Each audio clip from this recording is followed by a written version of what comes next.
나의 만족과 유익을 위해 가지려 했던 세상 일들 이제 모두 다 해로 여기고 주님을 위해 다 버리네. 내 안에 가장 귀한 것 주님을 알리라. 모든 것 되시며 의와 기쁨 되신 주 사랑합니다. 다시 한번 나의 만족과 유익을 위해 가지려 했던 세상 일들 이제 모두 다 해로 여기고 주님을 위해 다 버리네. 내 안에 가장 귀한 것 주님을 알리라. 모든 것 되시며 의와 기쁨 되신 주 사랑합니다. 내 안에 가장 귀한 것 내 안에 가장 귀한 것 주님을 알리라. 모든 것 되시며 의와 기쁨 되신 주 사랑한. 다시 한번 우리의 마지막 으로 우리의 영혼의 고백을 주님 앞에 드립니다. 내 안에 가장 귀한 것 내 안에 가장 귀한 것 주님을 알리라. 모든 것 되시며 의와 모든 것 되시며 모든 것 되시며 의와 기쁨 되신 주 모든 것 되시며 의와 기쁨 되신 주 사랑합니다.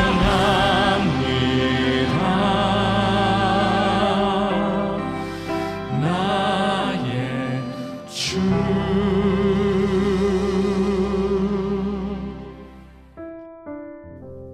하나님을 최고로 두십시오.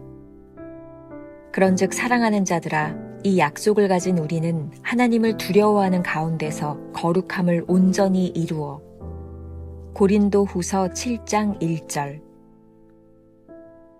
나는 하나님의 약속이 이루어질 것을 정당하게 요청할 수 있습니다. 물론 사람 편에서만 그렇습니다. 당신이 하나님 편에서 하나님의 약속을 본다면 주님의 요구사항을 알게 될 것입니다. 예를 들어 정말 우리는 우리의 몸이 성령이 거하시는 성전이란 사실을 깨닫고 있습니까?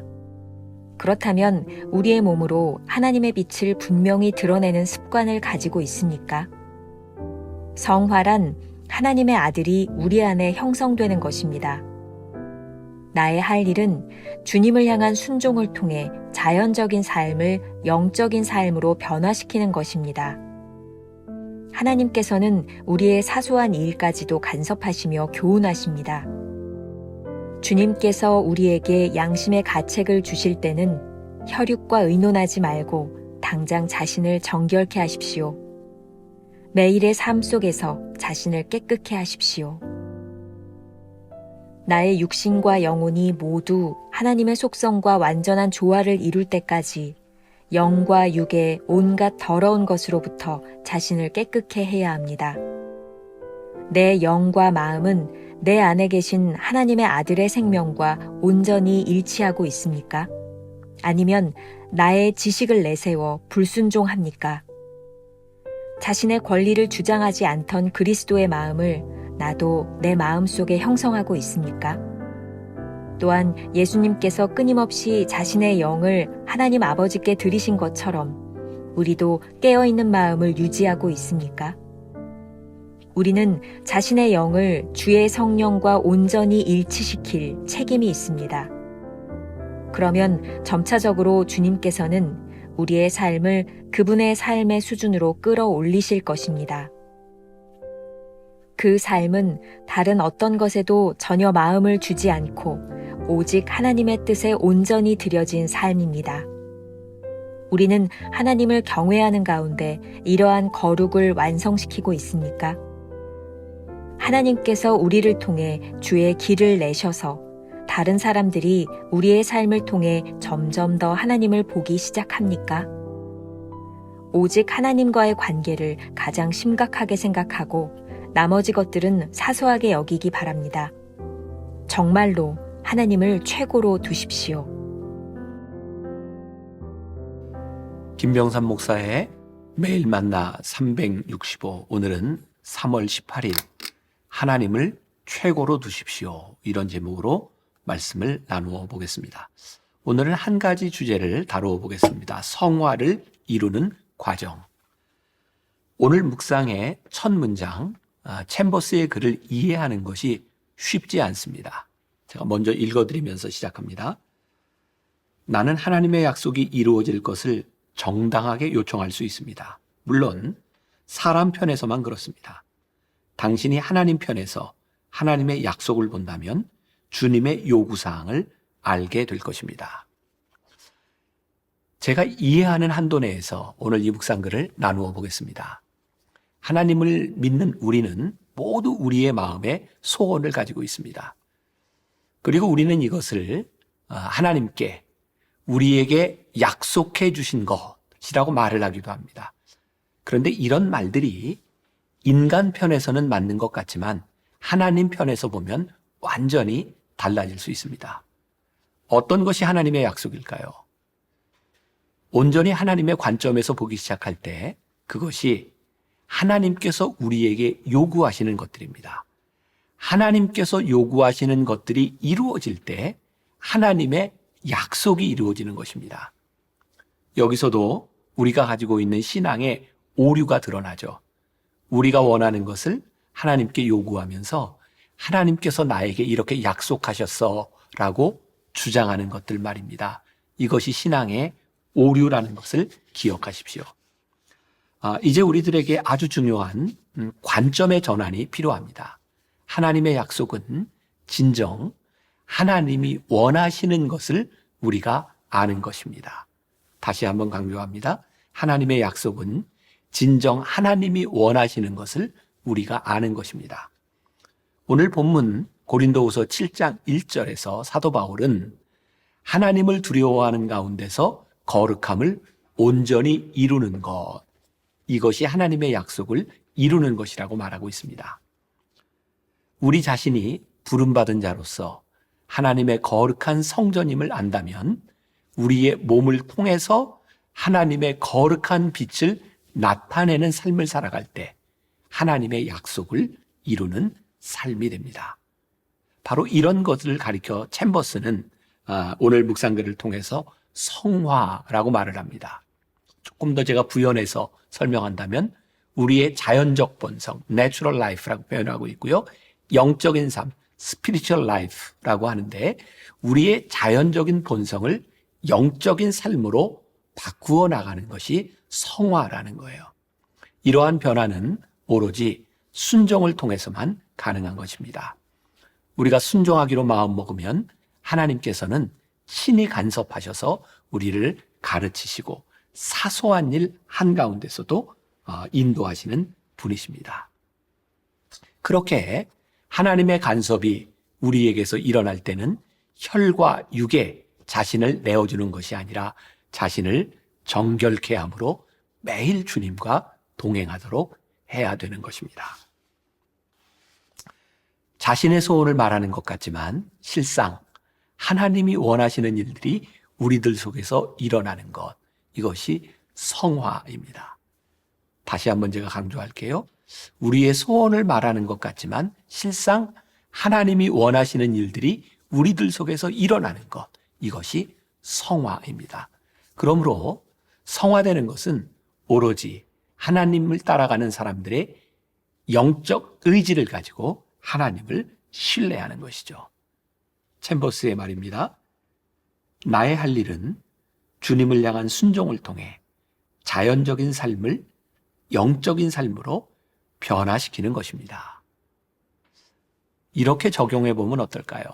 우리 삶의 필수적인 요소이자 치명적인 유혹이 되기도 하는 물질에 관한 태도 말입니다. 우리는 얼마든지 필요한 것을 하나님께 요구할 수 있습니다. 하지만 그 요구가 하나님의 약속을 이루는 것인지를 생각해 봐야 합니다.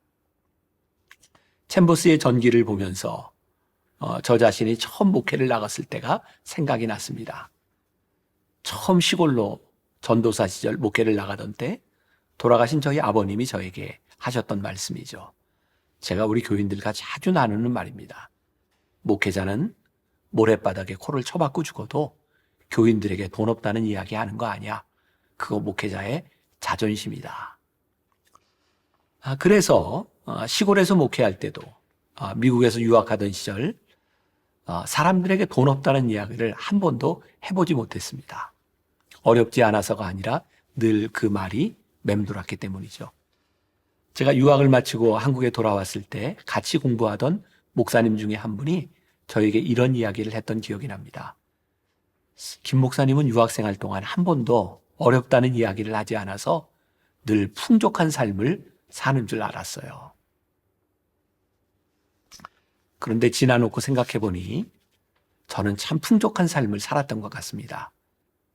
부족하다는 이야기를 하지 않고 사는 것보다 더 풍족한 삶이 있을까요? 챔버스와 비디는 늘 긍정적이었고 하나님께서 허락하시는 일에 완전히 의지하는 삶을 살았습니다. 경제적인 문제나 일의 경중이 챔버스의 사역에 장애가 되지는 않았던 것 같습니다. 그래서 사람들이 역시 챔버스는 전혀 부족함이 없는 사람처럼 생각을 하고 있었던 것 같아요. 그러나 사실 챔버스에게는 일정한 수입원이 없었습니다. 하나님이 요구하시는 삶이 우리가 하나님께 요구하는 약속과 소원을 다스릴 때 거룩함을 이루는 삶의 여정이 시작되는 것입니다. 챔버스가 이렇게 말합니다. 나의 육신과 영혼이 모두 하나님의 속성과 완전한 조화를 이룰 때까지 영과 육의 온갖 더러운 것으로부터 자신을 깨끗게 해야 합니다. 또 하나 우리가 생각해야 할 것은 거룩을 이루는 것은 일회적인 사건이 아니라 순종의 과정을 통해 점진적으로 일어나는 것이라는 것을 명심해야 합니다. 우리가 가지고 있는 인간적인 생각들이 하나님의 거룩한 속성과 조화를 이루어 나가는 것은 일회적인 사건이 아니라 과정이 필요한 것입니다. 이 과정에서 우리가 해야 하는 것은 거룩하지 못한 우리의 자아를 깨끗하게 하는 것입니다.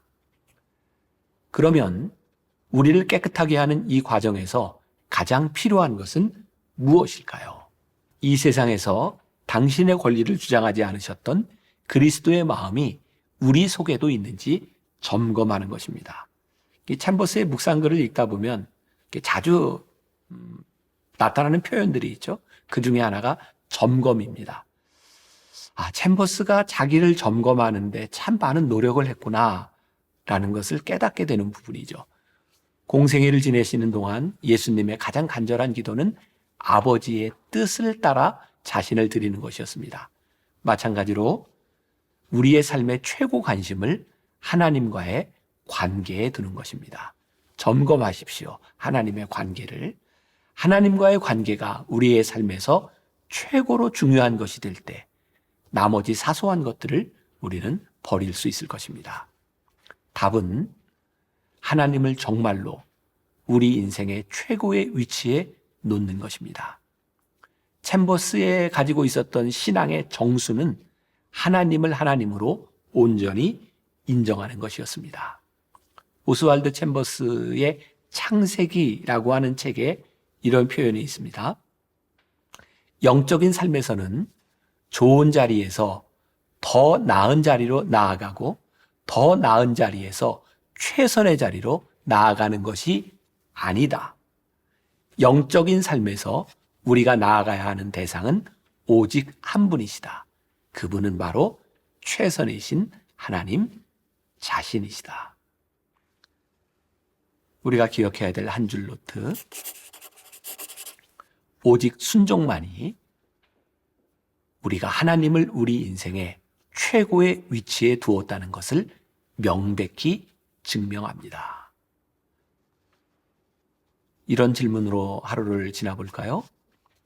당신에게는 하나님을 최고의 위치에 두기 위한 인생의 좌우명 혹은 모토가 있으십니까? 기도하겠습니다. 오늘 묵상글에서 우리들에게 큰 도전이 되는 것이 있습니다. 아니, 오늘 우리가 꼭 점검해 봐야 되는 것이 있습니다. 무엇이 우리의 인생의 최고의 위치를 차지하고 있는가? 하나님께서 우리를 부르신 이유, 우리가 이 땅 위에 사명자로 살아가는 이유, 우리가 하나님의 사람으로 살아가면서 잘못되지 않을 수 있는 가장 중요한 이유, 우리의 삶의 최고가 무엇인지를 점검하며 결단하고 고백하고 오늘 하루를 승리하는 주의 백성들이 되게 하여 주옵소서. 예수님의 이름으로 기도했습니다. 아멘.